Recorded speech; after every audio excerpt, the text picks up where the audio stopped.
So my name is Yanguo. So I'm a professional AI. So I currently work for Leeds Trinity University. So I'm the dean of a faculty include the business school, school of computer science, and school of digital screen media. So it's a very small university. So that's why we club loads of things in the faculty. But I'm a computer scientist.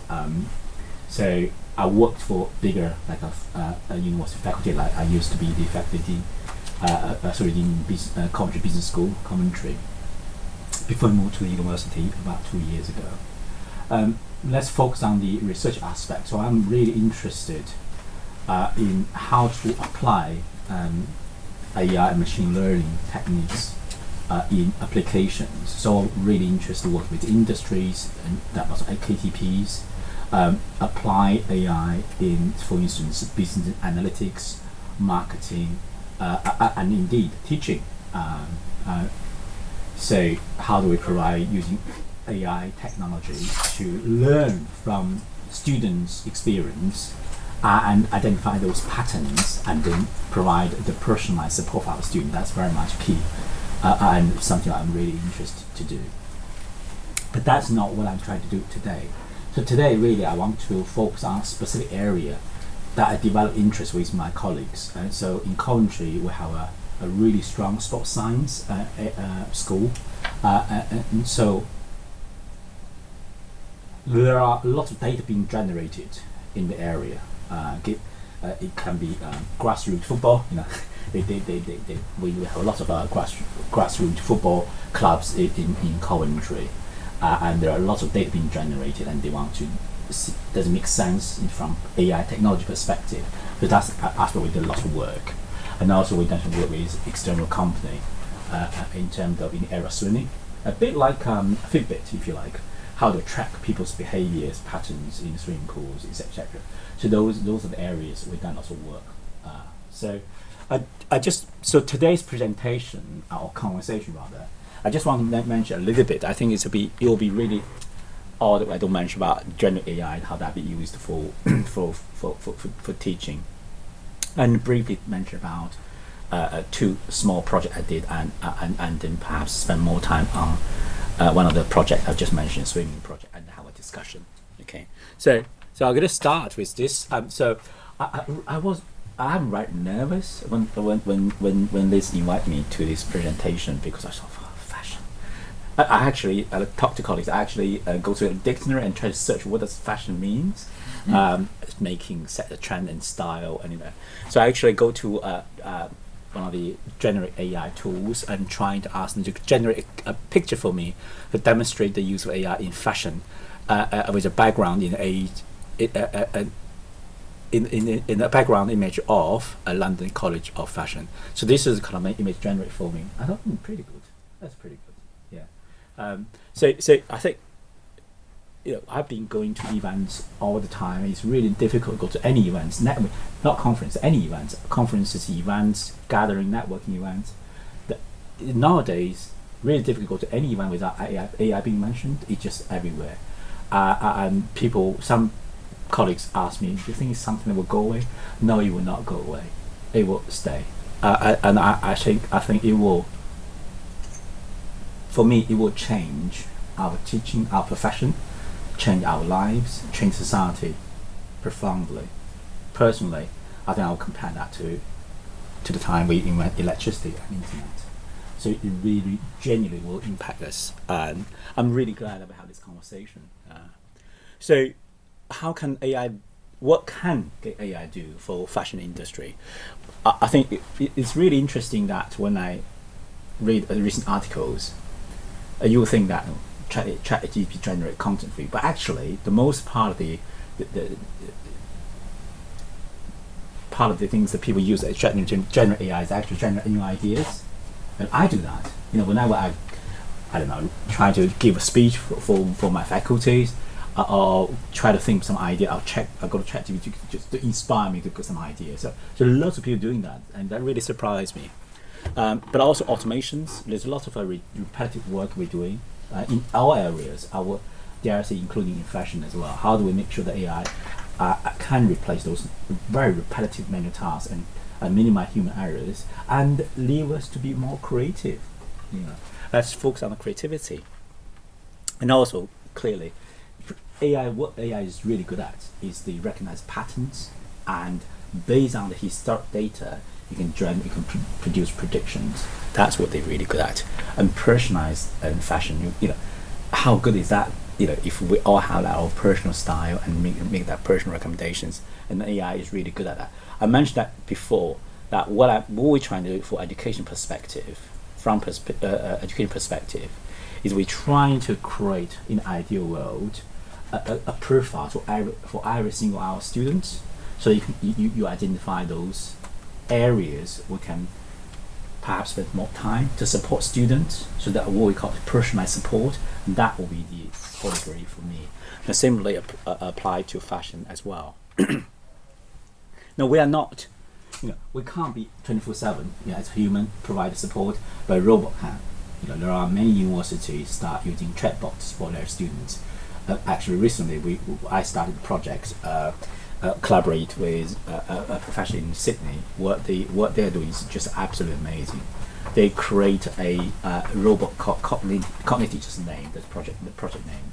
What they're trying to create is a clone of tutors, so you can actually feed your teaching material for a particular module to this robot, if you like, chatbot, and your student is able to secure and ask any question related to the modules 24/7, and the answer they produce is very, very, very good, very convincing. So this is not to replace tutor. This is about how do you make sure that there is someone or something there to be available for your student 24/7. Ultimately, you still are the tutors to provide the final kind of recommendations or final help, but that availability is really powerful. So the challenges of using AI, I think as academics, I can't mention about something really wonderful without mentioning about risks and challenges. Quality control, the content generated by ChatGPT is not accurate. It's not 100% accurate all the time, so you need to absolutely apply your critical thinking skills, and that's something I expect we teach our students to do. And copyright issues, there are some ongoing legal battles. For instance, the New York Times is suing the OpenAI, which is the company of ChatGPT. At the same time, and recently I heard that the Financial Times form collaborations with OpenAI to allow to open all their archives to OpenAI to analyze the data there. So it's an issue. It's absolutely an issue, and we should really look seriously about that. And deepfakes and authenticity. I'm sure you come across news about certain videos being created, mimic Obama speaking, but it's not Obama. It's just computer-generated pictures. But that's scary. That really is scary. So how do we? You will get more real, moving forward. The technology can only get better. So how can we address that? There is really issues there. So one of the project that British Computer Society is doing, and indeed the UK government is doing, is really trying to promote the responsible AI. I think that's so. In November last year, this country hosted something called AI Summit, with many major AI powerhouse countries attending.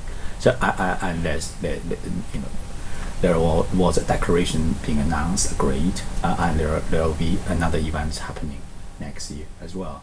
So I think the world leader, and we do need that, politicians to support us. At the same time, you need the professional bodies to work on the operational aspect of it. I think it's very much we need to, when we teach our students, indeed our colleagues to use AI, that's something that we absolutely need to make that aware. Ethical, social, safeties. I keep saying this in my previous conversation to our colleagues, that there's no doubt in my mind, if AI fall into people with bad intentions, it will cause harm. So there's no doubt about it. But how do we make sure we address that early on and learn lesson actually from when internet was introduced? So I think there are a lot of effort has been invested in this particular area. So that's to just start the conversation. So I'm going to go on to talk about briefly 2 projects, sports project I'm doing, and then slightly more detail in the 3rd projects. So the first project I collaborate with my colleagues in sports science is about using a machine learning and variable sensor data to predict children's energy expenditure during physical exercise. So let me explain what do I mean by that. So what my colleagues is interested in is we have a lot of teenagers, 8 to 13 years old, grassroots children. They play football, and we put variable like Fitbit, variable kind of rings to their wrist and waist and ankles. And what the proposition, the research question here is, could we monitor their movement using sensor? Because when they move, you can monitor the sensor data. You can see them moving. Could we use the sensor data to predict the energy consumption of those teenagers? That's interesting for us. The second research question is, which position is most effective way to use the wearable technology? So is that the sensor, the device on the wrist, you're wearing on the wrist, or the sensor, the wearable technology devices on your waist or ankles? Well, the conclusion we find from this particular research is, yes, we can use machine learning to predict. You just monitor the sensor data coming from the wearable technology devices. We can actually predict the energy consumption of that particular teenagers in this particular activity. But also we also find out very, very clearly that the wearables on the dominant wrist or dominant ankle produce the most accurate data in terms of the energy predictions. So that's that article is published on the journal Sports Science, and it's one of the first research I've done collaborating with my colleagues from sports science. I know very little or nothing about sports science, but the collaboration is about, I got the data, I got research question. Can you help me to analyze data using machine learning techniques? So that's what this project is about. Okay. So the second project, I know there might be a bit controversial here. Controversy. Bear with me. So we've got lots of grassroots football playing going on. I think there are lots of football clubs. They are interested in identifying talent. If that makes sense. So really, this is about how do you use machine learning? The research question, I suppose, is what are the key contributors to identify the technical skills in grass football, and can machine learning to predict that? So effectively, what we're trying to say is, who has to potentially become the future Messi, if you like. So I got a lot of debate, trouble into discuss this project, but bear with me. So this project really is about. So we collect over 123 children play football in Coventry. So we collect a number of contributor data. When I say contributor data or features, I mean that anything can impact children's football performance. Okay, so including their age, how many years they played, including their the body metrics, if you like, weight and height, etc. But also include their coach's assessment on their technical skills, and including one of the really key features is what we call the fundamental mobility skills. That's it. I think there are a lot of sports science experts predict that the fundamental mobility skills is really the most important feature to impact to influence their future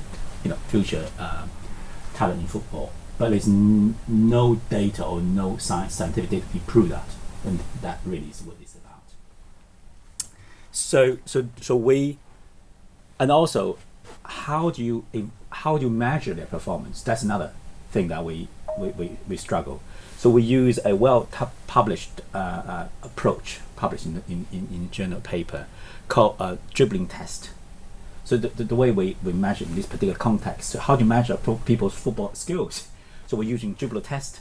So you put 5 cones on the floor, yeah, and just spread out. So we ask those children to run from A to B without cone, just run it. So that's one time you record it, yeah. And the second time is you ask them to dribble the balls across those cones, and you call second time. So people use the fastest type, obviously, the indication that they are more skillful. So that's what in the sports science area we call dribbling test, dribbling ball test. So that's another key features we use, key element we use.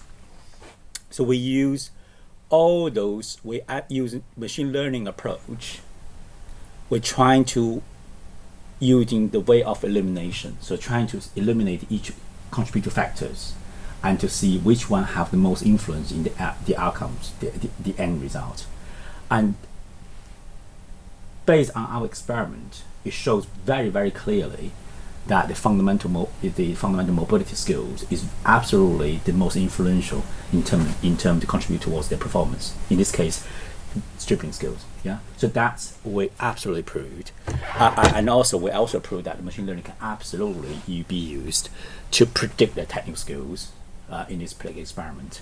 And again, this paper also been published in the journal paper. Happy to provide a reference. So I want to spend slightly more time on the last example I want to give you. So this is the project we spent quite a lot of time work on, which is basically, if you like, a Fitbit. Think about how we design Fitbit. So that's what we've done as many years ago. So imagine you are a swimmer. You swim in the pool. But you are a very good swimmer and you might swim 10 laps, 20 laps. Who's going to count that? How many laps you swim? Yeah. If you are really, really good, for me, I almost 2 laps in that. I need to stop. But imagine you are a professional swimmer. So really, this project is again experiment. It's trying to explore. We're going to wear a wearable device. That wearable device can measure the accelerometer, gyroscope, those kind of sensor data. So basically, can sense the movement, but how fast you move. Yeah. So you can capture that sensor data from that device. The proposition here is: can you use machine learning approach to recognize those movements? Are you doing what we call 3 metrics? Can you recognize using machine learning approach to recognize the pattern of is that swimmer swim freestyle, backstroke, butterfly, etc. Those different swim style, but also can you recognize when swimmer turn at the end of the lap? Because that's why that's important. Because imagine if the swimmer is turned at the end of the lap, that means you know the beginning of a lap, the end of the lap. Why that's important? Because you can actually measure the time. So effectively, the swim metric we talk about here is your swimming style you're doing, the number of laps you swam in the pool, but also the time of each lap. That's really, really key. I hope that makes sense. That's what we're trying to achieve. So the way we did it, we're using following steps. Okay. So first of all, like most machine learning projects, you need to collect the data. You absolutely need to collect the data. So we are lucky to invited some of the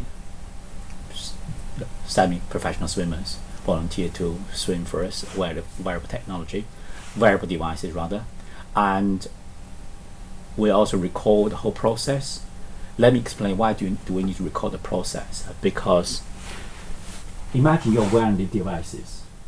The devices constantly give us the sensor data, constantly, every millisecond, constantly give the sensor data, where the arm is, how the mouth moved, and which direction, etc. Constantly. But how do you know the meaning of that movement? You don't. That's why we need to record the whole entire process, and that's why we call it annotate raw data. What do we mean by annotate raw data? Is you have a timeline of all those data, I mean, the data is 0, 1, 0, 1 is just meaningless. Yeah, and you're trying to make sense out of it, and then using same timeline, you have the video recording, so you know that particular data suddenly shoot up. It's because that particular swimmer raised their arm.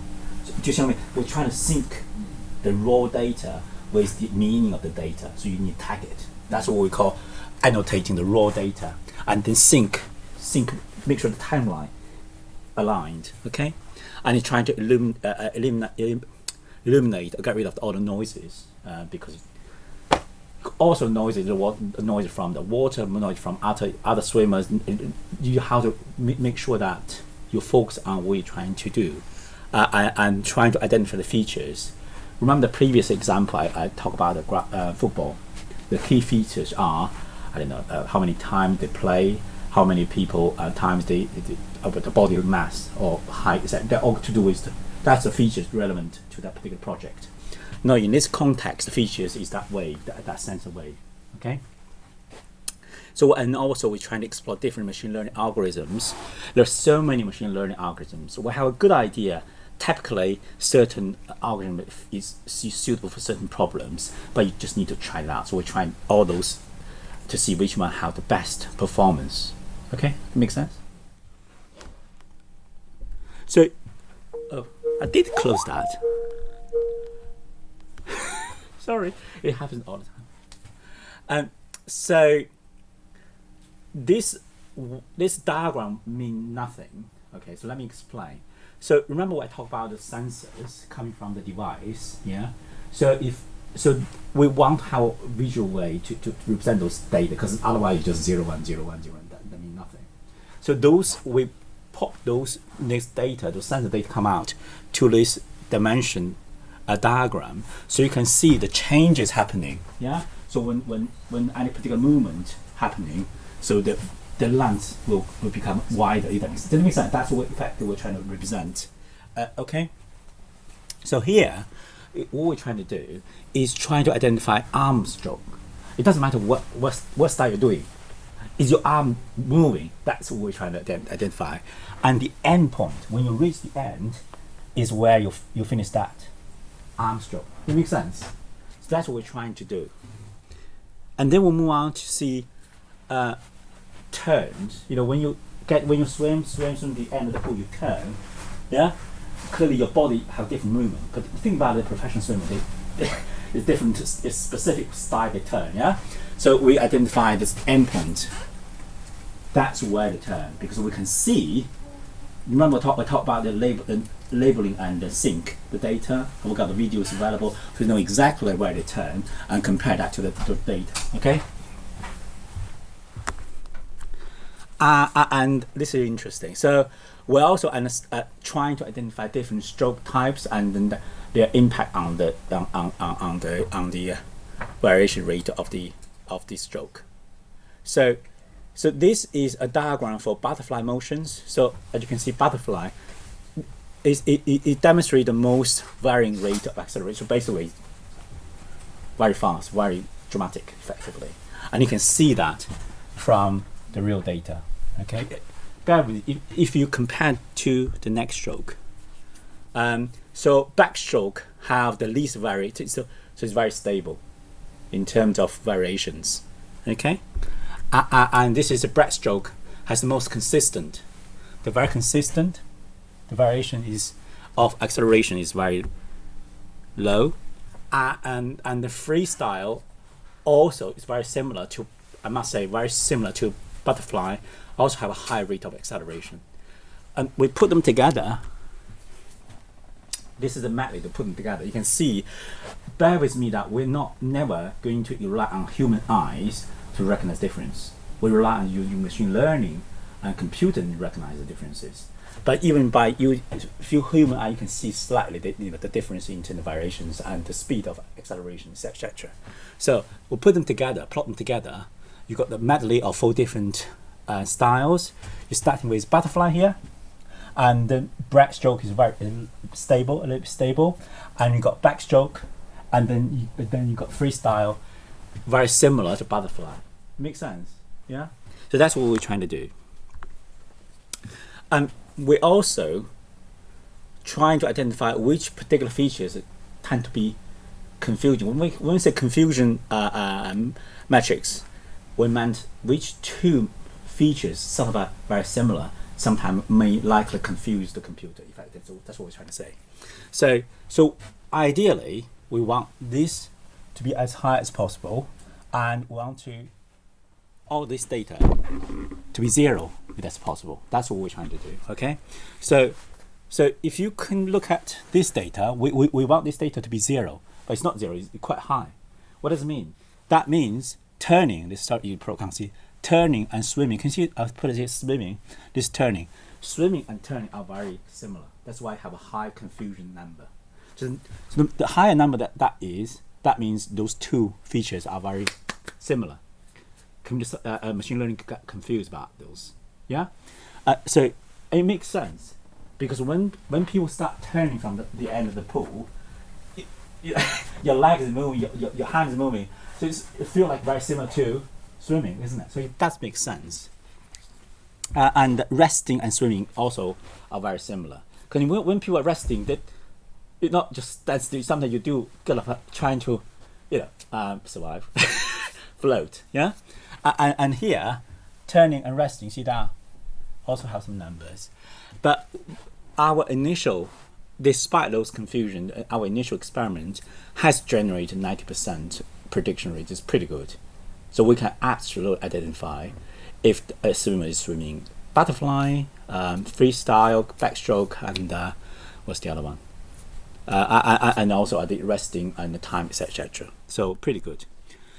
So the challenges we experience in this particular project is, as I said, the turn and twist turn looks like a stroke, yeah, and a freestyle sometimes doesn't look like a backstroke, and identification of start of swimming is not very always clear. So once the swimmer starts swimming, you can see the end of when they turn at the pool. You can see very clearly, and then turn again, turning. That's fine, but it's very difficult to identify when they start. very beginning, yeah. So the solution we come up with is perhaps you just press a button on a device and start swimming. And of course, more data we need for this particular project. Machine learning love data. The more data we get, the more accurate it will become. We have got some volunteers, but just a handful of volunteers. But we are very pleased with the projects. So really, the finding of this project really evaluate a lightweight machine learning models, try to identify the swimming activities in swimming and accurately using wearable technology, wearable devices. And we have demonstrated absolutely we can, machine learning model can identify those key swimming metrics, and we achieve about 90% accuracy result for those. I think it's safe to say there are many companies are starting doing this. We did this project about 3-4 years ago. So I think certainly this is a trend. We set a trend. So this is the last slide from me because I want to conclude, send a kind of a message with colleagues. Absolutely, I would encourage colleagues to get involved with AI. But before you get involved with AI, you need to have a clear goal. What you're trying to achieve. I think clarity of problems really key. And then always get the data. Even ChatGPT. The reason why ChatGPT becomes so clever is because it uses a lot of data. It uses a lot of archive documentations data, and they use a lot of resources to trying to identify what we call annotated data. There's large volumes of workforce, trying to manually, in some way, to make sure that those archive that documentation makes sense. So there's a lot of resource being invested.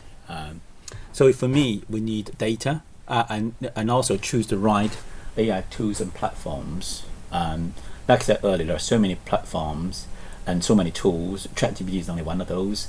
Many universities now have a Copilot as part of their Office 365. So choose the right tool to address your problems. To address the kind of problem you're trying to solve. So I think personally, I don't think AI will go away. So we just need to keep, going at it, and then really have conversation, formulate a community. So really, that's the end of my slide. I hope that's okay. Just it would be good to have it's a little bit everything, but it would be really good to have some conversation in terms of what you guys are trying to achieve, and potentially how can we collaborate.